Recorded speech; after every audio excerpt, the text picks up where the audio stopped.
Hi, my name's Freya and I'm a paediatric doctor in Melbourne, Australia. And today I thought I'd go through my top tips for engaging children in a healthcare setting. So I've got 8 general tips that I put together, and they are 1, build rapport, 2, make it a game, 3, give them some autonomy, 4, be judicious, 5, be mindful of language, 6, be honest, 7, give time and explanations, and 8, keep their safe person close. So number 1, building rapport. Some things that I do in general to try and build rapport with children is I always try and get to their level as soon as I walk into the room. So if they're lying in the bed, I'll kind of squat down or kneel down. So ideally my head is on the same level as theirs, or maybe even a little bit below if I can. I always try and talk to the child first. So I'll walk in and say hello, use their name. I might ask how old they are, have a little bit of a conversation, and then I'll ask, who have you brought to hospital with you today? Who's this? And they'll say, it's my dad. The other thing that can be helpful is looking for clues. So every second child is going to be wearing a bluey t-shirt. So you can say,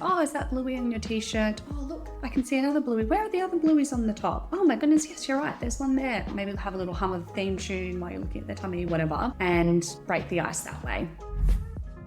Number 2 is make it a game. And this is important because it can engage the child and get them to trust you, but it can also be really helpful for your examination and actually being able to elicit signs. So the classic example I use for that is I'll often use an otoscope, and I might say if a child's presenting with a fever, I'll shine it on the bed, I'll shine it on their knee, I'll shine it on the wall, on the roof. And that, without telling them or asking them to move your neck, you're actually getting a pretty good idea of what their range of motion is. The other thing I very often do is say when I'm listening with my stethoscope, I will ask the child where I should have a listen, and I'll kind of pretend that I've maybe forgotten exactly where to start or where to put it, and they might just say immediately their tummy, point to their tummy. They always say tummy. Sometimes they're still a little bit shy, still a little bit distrustful, so I might be a bit silly and put it on their hand and say, does it go on your hand? And they'll say no. Does it go on your ear? No. Does it go on Teddy? No. And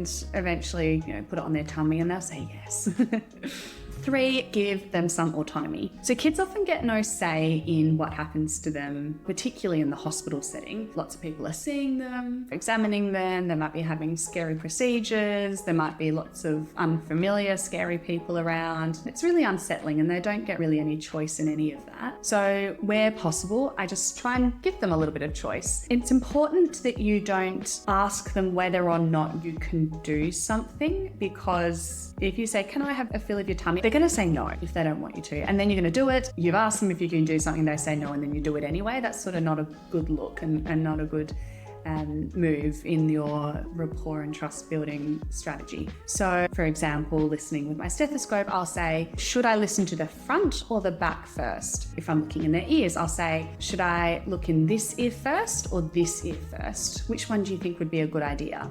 And then they choose which ear they want you to start with. Other things are, whose lap do you want to sit on when we do this? Or should I look in daddy's mouth first? That's always a good one as well, so they can kind of watch what happens and realize that it's not that scary and that it's just really having a look. Number 4, be judicious. So in pediatrics, one thing I noticed when I started was we rely more on history and examination than I think you do for the most part in adults. And a lot of that is just because it's so much harder to have a lot of investigations for children. So for example, a blood test might not be that big a deal for an adult, but in a child, taking blood is often a 5-person job. You need them to fast, you need someone to distract, you need someone to give the sedation, you need someone to hold them steady, you need someone to do the procedure. So it's a big faff and not something you can do just willy-nilly. Or for example, certain things like getting an MRI for a child, they might need a general anesthetic. So I think that's something that kind of naturally happens. We're a little bit more judicious with investigations in peds, but it's also something I think about when I am examining a child. So for example, if they come in, someone has a look in their throat, say, yep, they've got tonsillitis, treatment started.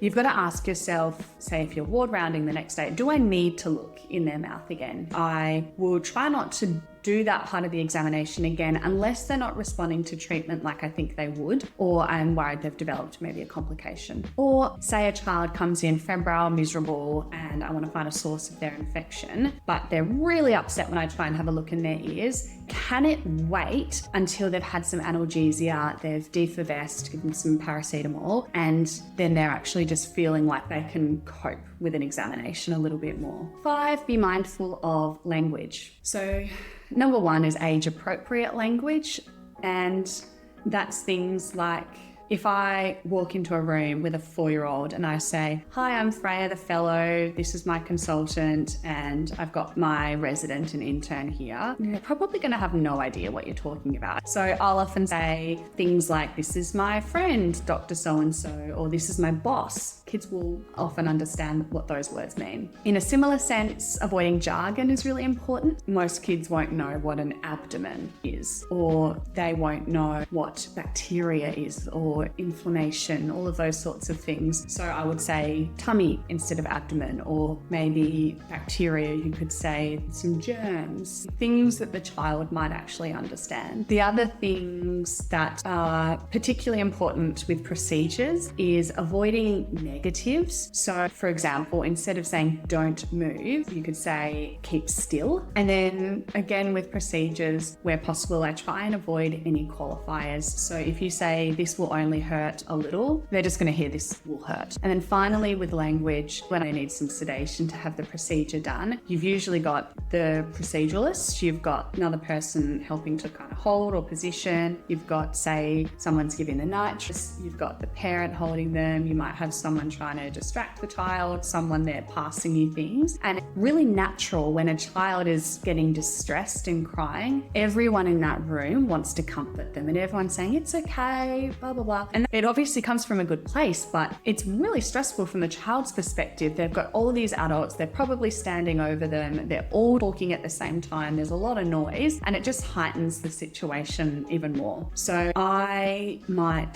say at the start of a procedure, "Okay, you're the person distracting the child, we'll try and have yours as the only voice in the room." And then if I need to say something, ask for someone to pass me something, I'll just try and do it really quietly. You can do it really quietly when there's just one person talking. At first, it felt really callous to kind of ignore the child crying, but it actually is better for them. And how much am I going to comfort the child as someone they don't know and someone who's literally sticking a needle in their hand? Me saying "they're there, it's okay," it probably won't make any difference to how they're feeling. But if I can just remove my voice and kind of disappear into the background, that's going to be better for the child. 6, be honest. So if a child asks if something's going to hurt, it's really natural to say, no, it'll be okay. You want to reassure them. But if that's not true, if it is going to hurt, then you lose the trust once they have the procedure. So I might say, "Look, some children say that it does hurt, but what we've done today is put this magic cream on your hand. And if you see, when we take that off, I'll show you how it actually feels a bit kind of fluffy, like clouds. And we can touch your hand here and your hand here, and you'll see how it feels really different." Most kids will say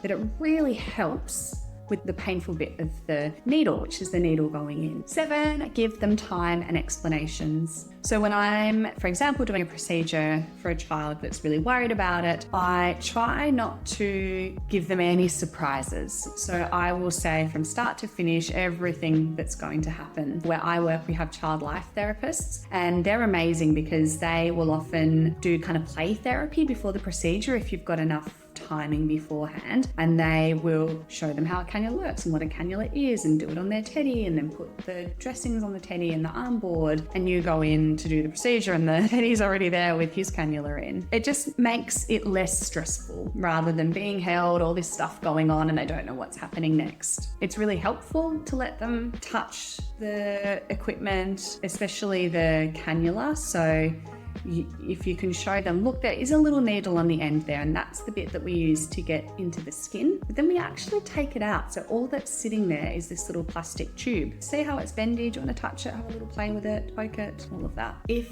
there are any videos available, that can be really helpful. Videos of procedures or the process of having an operation or having an MRI. Where I work at the Royal Children's Hospital, they have this series called Be Positive, and anyone can access it. And it shows, often from a child's perspective, with a child talking what happens when certain things happen. So there might be a child who's getting lung function testing, and they say, I arrived, the lady at the desk was really nice, she showed me to the room, they put, this in my mouth, they did some puffs, I had to breathe out really hard and fast, blah, blah, whatever.